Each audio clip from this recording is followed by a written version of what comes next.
Bad boys ride or die, directed by Adil and Bilall. ഈ ഒരു ഫ്രാഞ്ചൈസിയുടെ 4ാമത്തെ സിനിമയാണ് ഇത്. ഞാൻ പറഞ്ഞില്ല, ഇത് 4ാമത്തെ സിനിമയാണ്. അപ്പോൾ സിനിമ എങ്ങനെയുണ്ടെന്ന് ചോദിക്കണം മുന്നേ ആദ്യത്തെ ഒരു കുറേ ആൾക്കാർക്കുള്ള ഒരു സംശയം ഞാൻ ആദ്യം ക്ലിയർ ചെയ്തുകൊണ്ട് ഇതിൻ്റെ റിവ്യൂ പറയാം. അതായത് ഇതിന് മുന്നത്തെ 3 സിനിമകളും കാണണമെന്നുണ്ടോ എന്നുള്ളൊരു സംശയം എല്ലാവർക്കും പൊതുവേ വരുന്നുണ്ട്. ഒരു ഫ്രാഞ്ചൈസിൻ്റെ ഒരു അടുത്ത പാർട്ടായിട്ട് ഒരു മിക്ക ആൾക്കാർക്ക് ചോദിക്കണ ചോദ്യം. അപ്പോൾ ആദ്യം തന്നെ പറയാം, ഈ സിനിമ അതായത് ആദ്യത്തെ പാർട്ടോ സെക്കൻഡ് പാർട്ട് എന്ന് പറയുന്നത് ഒരു കംപ്ലീറ്റ്ലി സ്റ്റാൻഡ് അലോൺ മൂവീസാണ്. പറയുമ്പോൾ ഫസ്റ്റ് പാർട്ട് സെക്കൻഡ് പാർട്ട് എന്നൊക്കെ ആണെന്നുണ്ടെങ്കിലും അതൊക്കെ സ്റ്റാൻഡ് അലോൺ മൂവീസാണ്. മനസ്സിലായില്ല? അത് ഇപ്പോൾ ഫസ്റ്റ് പാർട്ട് കാണാതെ സെക്കൻഡ് പാർട്ട് കാണുകയാണെന്നുണ്ടെങ്കിൽ അതിൽ ഒറ്റ കാര്യം മനസ്സിലാക്കി, വിൽ സ്മിത്തും പിന്നെ മറ്റേ ആളും ഒരു മറ്റേ രണ്ട് പോലീസ് ഓഫീസർ രണ്ട് പാർട്ട്നേഴ്സ് ആണെന്നുള്ളത് മാത്രം മനസ്സിലാക്കിയാൽ മതി. പക്ഷേ ഇതിനെ തേർഡ് പാർട്ട് കാണണം.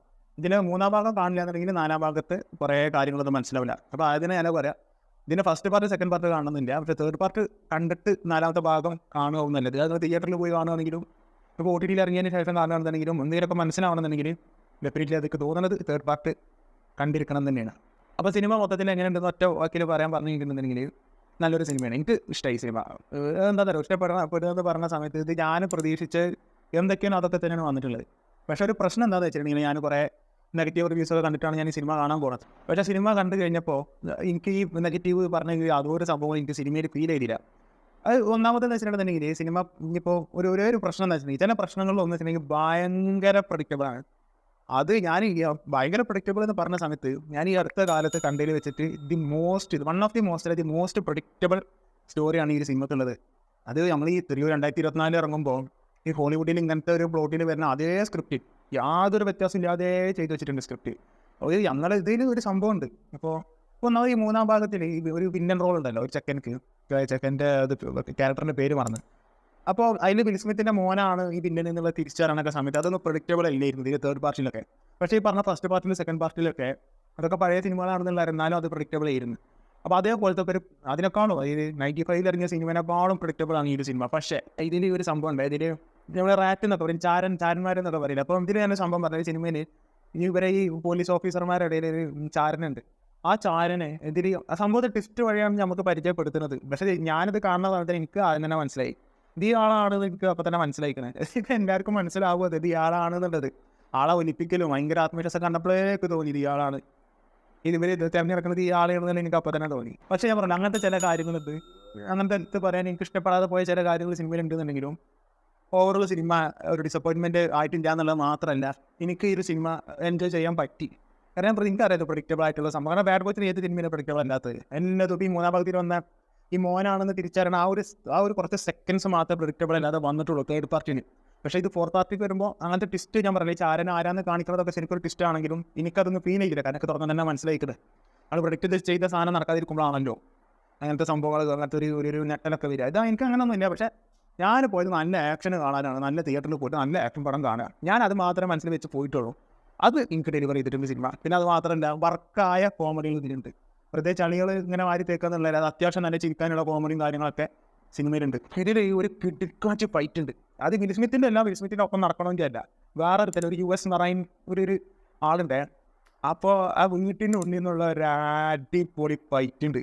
അത് ഞമ്മക്കൊക്കെ അത് തിയേറ്ററിൽ ഞാൻ മാളിൽ പോയിട്ടാണ് ഇത് കണ്ടത്. മാളിൽ പൊതുവേ തിയേറ്ററിൽ കയറിയിട്ടുണ്ടെങ്കിൽ അങ്ങനെ ആൾക്കാർ കൈയടിക്കുക അങ്ങനത്തെ സംഭവം ഒന്നും ഉണ്ടാവില്ല എനിക്കാണ്. പക്ഷേ ഈ സീൻ വന്നപ്പോൾ ആൾക്കാർ കൈയടിച്ച് അത് അത്ര അധികം ഇമ്പാക്റ്റ് ഉള്ള ഒരു അടിയായി. നമുക്ക് രണ്ടരട്ടപ്പം പൊട്ടിക്കണമെന്ന് തോന്നുന്ന എക്സാക്ട് മൊമെൻറ്റിൽ ഒരു ഫൈറ്റ് തുടങ്ങുന്നുണ്ട്. അതൊരു വീട്ടിൽ നിന്നാണ്. ഞങ്ങൾക്ക് കാണുമ്പോൾ മനസ്സിലാവും എങ്ങനെ ഫൈറ്റ് തുടങ്ങുന്നുള്ളത് മനസ്സിലാവും. അടിപൊളി എന്ന് വെച്ചിട്ടുണ്ടെങ്കിൽ കിടുക്കാച്ച് ഫൈറ്റ്. അതേപോലെ തന്നെയാണ് ഇതിനുള്ള വിൽ സ്മിത്തിന് ഞാൻ ബാക്കിയുള്ള ആക്ഷനെ കുറച്ച് കാണാനില്ല. പക്ഷേ ഇതിന് മൊത്തത്തിൽ ആ ഒരു അതേപോലത്തെ സ്റ്റാൻഡേർഡുള്ള ആക്ഷൻ സീക്വൻസ് സിനിമയിൽ ഒട്ടം നീളാൻ പോകുന്നത്. പക്ഷേ ഒരു ഇമ്പാക്റ്റ് കിട്ടിയത് കൂടുതൽ ഇമ്പാക്റ്റ് കിട്ടിയത് ആ ഒരു ഫൈറ്റിലാണ്. എന്തോ ഫൈറ്റ് എന്നറിയാം. അയ്യോ അതാണ് ഹോളിവുഡിൻ്റെ നിലവാരം അവിടെ പൊന്തി ഈ സിനിമയിൽ. അത്രയ്ക്ക് കിട്ടിനായിട്ട് ഒരു ഫൈറ്റ് വന്നിട്ടുണ്ട്. പിന്നെ വിൽ സ്മിത്ത് ആണെന്നുണ്ടെങ്കിൽ ബാക്കിയുള്ളവരൊക്കെ ആണെന്നുണ്ടെങ്കിലും അവരാ ഇമോഷൻസും കാര്യങ്ങളും അതൊക്കെ എനിക്കുണ്ടോ ഇത് ഈ പറഞ്ഞ നെഗറ്റീവ് റിവ്യൂസ് എനിക്ക് ഫീൽ ചെയ്തില്ല. സിനിമ കണ്ടെങ്കിൽ എനിക്കതൊക്കെ കണക്ട് ചെയ്യാൻ സാധിക്കും. ഞാൻ പറഞ്ഞു ഭയങ്കര സംഭവമാണ് സിനിമ എന്നൊന്നും ഞാൻ പറഞ്ഞില്ല. പക്ഷേ ഞാൻ ഡിസപ്പോയിൻറ്റഡ് അല്ല. എനിക്ക് സിനിമ എൻജോയ് ചെയ്യാൻ പറ്റും. എനിക്ക് ബോറടിയോ കാര്യങ്ങളോ ഒന്നും എനിക്കുണ്ടായിട്ടില്ല. കാരണം ഞാൻ ബാഡ് ബോയ്സ് എന്താണെന്നുള്ളത് അറിയണ ഒരാൾ പ്രഡിക്റ്റബിളാണ്. നമുക്ക് എന്താ പറയുക, എന്താണ് നമുക്ക് ഈ സിനിമ നമുക്ക് തരാൻ പോകണമെന്നുള്ളത് അറിഞ്ഞുകൊണ്ടാണ് ഞാനിത് കാണാൻ പോകുന്നത്. ചിലപ്പോൾ അതുകൊണ്ടോ എനിക്ക് സിനിമ ഇഷ്ടപ്പെടാൻ പറ്റും. ഞാൻ പറയാം, നല്ലൊരു സിനിമ കണ്ടു കഴിഞ്ഞാൽ ഒരു ഫീല് ഈ ഒരു സിനിമ ഉണ്ടായ ഫിലിം കിട്ടി. പിന്നെ ബാഡ് ബോയ്സ് തുടങ്ങണമൊക്കെ അറിയാലോ, ഒരു കാറായിട്ടുള്ള അഭ്യാസം കാണിച്ചിട്ട് അതൊക്കെ അവിടെയൊക്കെയാണ് ഇതൊരു സംഭവമാണ്. കാറിൻ്റെ അഭ്യാസമല്ല, ഒരു മറ്റേ വിൽ സ്മിത്തിനൊപ്പം ഉള്ള ഒരാളുണ്ടല്ലോ, മറ്റേ പോലീസ് ഓഫീസർ ഉണ്ടല്ലോ, മൂപ്പര് ഒരു കടയൊക്കെ ചെല്ലുമ്പോൾ തന്നെ എനിക്ക് തോന്നി അവിടെ എന്തെങ്കിലും ഒരു ക്ലീശ സാധനം വരാൻ സാധ്യതയുണ്ട്. അത് അതേപോലെ സംഭവിച്ചു. അതേപോലത്തെ ഒരു 4-5 സാധനങ്ങളുണ്ട്. ഇത് ഞാൻ വിചാരിച്ച പോലെ നമ്മൾ സ്വാഭാവികമായിട്ടും ഇല്ലെങ്കിൽ പിന്നെ ഇതിപ്പോൾ സംഭവിക്കുന്നത് അങ്ങനെ വിചാരിക്കുന്ന സംഭവങ്ങളൊക്കെ സിനിമയിലെയും കുറേ ഭാഗങ്ങളിലുണ്ട്. പക്ഷേ ഇതാണ് ആക്ഷൻ മൂവീസ് എന്ന് പറയുമ്പോൾ ഇപ്പോൾ ഞാൻ പ്രതിനെ മുന്നേ ഇറങ്ങിയ ബോയ് കിൽസ് വേൾഡ് സിനിമ അതിപ്പോൾ നോക്കപ്പെട്ട ഗോഡ്സില്ല -1 നമുക്ക് അത് ഒരു സമയമാകുമ്പോൾ അറിയാം ഗോഡ്സിലിൻ്റെ പരിപാടി ചെയ്യുന്നുള്ളത് നമുക്കറിയാം. പക്ഷെ നമ്മളത് എൻജോയ് ചെയ്തല്ലോ. അതുപോലെ തന്നെ എന്തെങ്കിലും ഒരു ക്രൈം ത്രില്ലർ മൂവി കാണുകയാണെങ്കിൽ അതിൻ്റെ ക്ലൈമാക്സ് എന്താവും, നായകനെ വില്ലനെ കൊല്ലുക ഒരിക്കലും എന്തെങ്കിലും ചെയ്യും. അപ്പോൾ ഇതൊക്കെ തന്നെയാണ്. പക്ഷേ സിനിമ എങ്ങനെ അവർ മേക്ക് ചെയ്ത് വെച്ച് എന്നുള്ളതാണ് കാര്യം. ഞാൻ പറയുന്നത് വലിയ ടിസ്റ്റോ കാര്യങ്ങളോ ഒന്നും ഇല്ലാതെ നല്ല കിഡിലും പെർഫോമൻസ് വഴി അതിൽ ഇവനൊക്കെ ഉണ്ട്. മറ്റേ വൈക്കിങ്സിൽ ബിയോ മൈൻഡ് സൈഡ് എന്ന് പറഞ്ഞ ക്യാരക്ടർ ചെയ്ത വ്യക്തിയുണ്ട്, അലക്സാണ്ടർ എന്നാണ് തോന്നുന്നത് അദ്ദേഹത്തിൻ്റെ പേര്. മൂപ്പരാളുണ്ട്, മറ്റേ രണ്ട് മൂന്ന് നടിമാരുണ്ട്, നടന്മാരുണ്ട്. അങ്ങനെ എല്ലാവരും നല്ല രീതിയിൽ പെർഫോം ചെയ്തിട്ടുണ്ട്. വിൽ സ്മിത്തിനൊക്കെ അറിയാലോ. വിൽ സ്മിത്ത് എന്നൊക്കെ ഒരു സമയത്ത് ഒരു ഏറ്റർ പോലും ഇല്ലാതിരുന്ന ആളാണ്. പിന്നെ ഒരു ഇൻസിഡൻറ്റ് നടന്നതിന് ശേഷമാണ് പിന്നെയും കുറച്ചൊക്കെ ഹേറ്റേഴ്സ് വന്നത്. പക്ഷേ വിൽ സ്മിത്തിൻ്റെ ആക്ടിങ്ങിനെ പറ്റി ആർക്കൊന്നും പറയാണ്ടാവില്ല. അതേ നിലവാരം ഈ ഒരു സിനിമയിൽ വിൽ സ്മിത്ത് വെച്ച് പുലർത്തിയിട്ടുണ്ട്. അങ്ങനെ മൊത്തത്തിൽ നല്ല BGM ഉണ്ട്, നല്ല ആക്ഷൻ സീക്വൻസ്, അതുപോലെ നല്ല സസ്പെൻസ് ക്രിയേറ്റ് ചെയ്യാൻ വേണ്ടിയിട്ടുള്ള ഒരു മ്യൂസിക്കൊക്കെ ഉണ്ട്. അതൊക്കെ കിടലനായിട്ട് വന്നിട്ടുണ്ട്. പിന്നെ എന്ത് പ്രതീക്ഷിച്ചിട്ട് പോകേണ്ടാണ് ഈ ഗൂഗിളിൽ പല റിവ്യൂസും വരുന്നുണ്ട്. ഗൂഗിളിൽ അതിലിങ്ങനെ വരുന്നത് വെച്ചാൽ അവരൊക്കെ വ്യക്തിപരമായിട്ടുള്ള ഒപ്പീനിയനാണ്, നമ്മൾ പറഞ്ഞിട്ട് കാര്യമില്ല. പക്ഷേ എനിക്ക് സിനിമ ഞാൻ പ്രതീക്ഷിച്ച് പോയ സാധനം എനിക്ക് 100% എനിക്ക് കിട്ടി. പിന്നെ സിനിമയിൽ വിൽ സ്മിത്തിൻ്റെ മോനായിട്ട് അഭിനയിക്കണമുണ്ടല്ലോ, അവൻ്റെ ക്ലൈമാക്സിലത്തെ കുറച്ച് ഫൈറ്റ് ഉണ്ട്. അങ്ങനെ മൊത്തത്തിൽ ഞങ്ങൾക്ക് എടുത്ത് പറയാൻ കുറേ ഫൈറ്റ് സീക്വൻസ് ഉണ്ട് അങ്ങനെ. പക്ഷേ അതിൻ്റെയൊക്കെ നല്ല ഞാൻ പറഞ്ഞ വീട്ടിൻ്റെ ഉള്ളിൽ തന്നെ ഫൈറ്റ് ഉണ്ട്, അതിനൊപ്പില്ല ഒന്നും. അതൊക്കെ കഴിഞ്ഞിട്ടായി പറഞ്ഞ വിൽ സ്മിത്തിൻ്റെ എല്ലാവരും ആക്ഷനുള്ളൂ. പക്ഷെ എന്നാലും പറയാം പല ആക്ഷൻ സീക്വൻസ് ഓർത്ത് വെക്കാൻ പറ്റിയ രംഗങ്ങൾ അങ്ങനെ പല സംഭവങ്ങൾ ഈ സിനിമയിലുണ്ട്. പക്ഷേ ഞാൻ പറയുമ്പോൾ ഇതിൻ്റെ തേർഡ് പാർട്ട് ഉണ്ടല്ലോ, തേർഡ് പാർട്ടിൻ്റെ ഇപ്പോൾ 95 സിനിമയായിട്ടൊക്കെ കമ്പയർ ചെയ്യുന്ന പൊട്ടത്തരാണ്. കാരണം 95 അത് അന്ന് വലിയ സിനിമയാണ്. പിന്നെ സെക്കൻഡ് പാർട്ട് 2003 ഇറങ്ങിയത്, അത് അന്ന് വലിയ സിനിമയായിരുന്നു. പിന്നെ 2020 വന്നപ്പോൾ ഓലോട് മൊത്തത്തിൽ മാറി.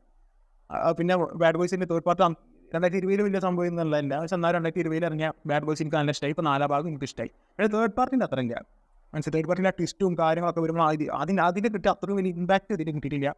പക്ഷേ നമുക്ക് കമ്പയർ ചെയ്ത് പറയുമ്പോൾ പറയണതാണ് ഇത് ഒറ്റയ്ക്ക് ഈ ഫോർത്ത് പാർട്ട് ഒറ്റയ്ക്ക് നോക്കുന്ന സമയത്ത് നല്ലൊരു കിടിലൻ സിനിമ തന്നെയാണ് ബാഡ് ബോയ്സ് എന്ന് പറഞ്ഞാൽ. നല്ലൊരു ആക്ഷൻ കോമഡി ത്രില്ലർ തന്നെയാണ്. ചില സമയത്ത് ത്രില്ലടിക്കണുള്ളൂ, എന്നാലും ഇങ്ങനെ കണ്ടിരിക്കുന്ന തിയേറ്റർ എക്സ്പീരിയൻസും മറ്റേ നല്ല സ്പീക്കറിൻ്റെ സൗണ്ടും മുടിവെപ്പോ അങ്ങനെ. അല്ലെങ്കിൽ വിൽ സ്മിത്തിൻ്റെ ഒരു പാനിക് അറ്റാക്ക് വരുന്ന സംഭവം ഉണ്ട്. അതിൽ വിൽ സ്മിത്തിന് 2 അടി കിട്ടുമ്പോഴൊക്കെ വേഗം പാനിക് അറ്റാക്കൊക്കെ പോകും. അങ്ങനത്തെ ചില കോമഡി സീനുകളും കാര്യങ്ങളൊക്കെ ഉണ്ട്. അങ്ങനെ മൊത്തത്തിൽ ഒരു നല്ല കിട്ടുന്ന സിനിമ. ഞാൻ പറഞ്ഞു അപ്പോഴും പറയുന്ന ഹോളിവുഡിൽ വെച്ചിട്ട് ഇങ്ങനെ ഓർത്ത് വെക്കാൻ പറ്റിയ സിനിമകളുടെ ടോപ്പ് 10 വരുന്ന സിനിമ അങ്ങനെയൊന്നും ഞാൻ പറഞ്ഞില്ല. പക്ഷെ അങ്ങനത്തെ സിനിമകൾ മാത്രമല്ല നല്ല സിനിമകൾ, അതല്ലാത്ത കുറേ നല്ല സിനിമകളുണ്ട്. അതുകൊണ്ട് പറയുന്നത് നല്ലൊരു അടിപൊളി സിനിമ തന്നെയാണ് bad boys ride or dye എന്ന് പറയുന്നത്. നിങ്ങൾ സിനിമ കണ്ടിട്ടുള്ള ആൾക്കാരാണെന്നുണ്ടെങ്കിൽ താഴെ കമൻറ്റ് ബോക്സിൽ അഭിപ്രായം പങ്കുവെക്കുക. This is talks signing out.